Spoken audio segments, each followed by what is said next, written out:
বিয়ে বাড়িতে table chair নিয়ে বসা যাবে কিনা? খুব গুরুত্বপূর্ণ প্রশ্ন। চেয়ার টেবিল নিয়ে বসা এর অর্থ হলো আপনাকে খাওয়ার জন্য যে চেয়ার টেবিলে বসতে দিয়েছে এটা কিন্তু প্রশ্নের উদ্দেশ্য না।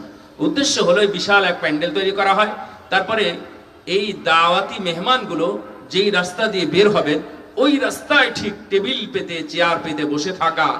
আপনার নাম, আপনারা কয়জন আসছে? আমরা 5 জন আসছি, আমার নাম হচ্ছে সলিমুল্লাহ, লিখে নিল 5 জন আসছি, সেই হিসাবে টাকা দিতে হবে।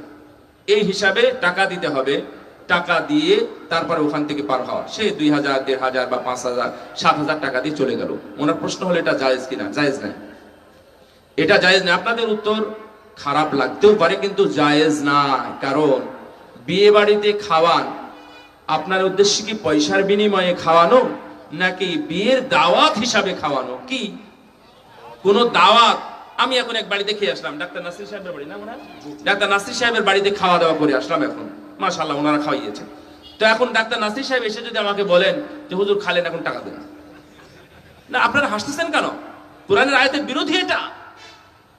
আল্লাহ বলেছেন ইন্নামা নুতিমুকুম লিওয়াজহিল্লাহ লা নুরিদু মিনকুম জাযাআন ওয়ালা শুকুরা। আল্লাহ শিখিয়ে দিচ্ছেন, তোমরা বলো আমরা খাওয়াই কেবলমাত্র আল্লাহর সন্তুষ্টির জন্য। কার জন্য? কার জন্য খাওয়া? আল্লাহ বলছেন আমরা তোদের কাছে টাকা পয়সাও চাই না, আমরা তোদের কাছে ধন্যবাদও চাই না। এটা মানুষের বক্তব্য হতে হবে। আর আপনি ধন্যবাদও চাচ্ছেন, আবার টাকা পয়সাও চাচ্ছেন, আবার গিফট চাচ্ছেন। এই খাওয়ানোর কোনো দরকার নেই। 3 জনকে দাওয়াত দিয়ে ওলিমা করে বিয়ে জায়েজ না? ওলিমা না করলে কি বিয়ে হারাম হয়?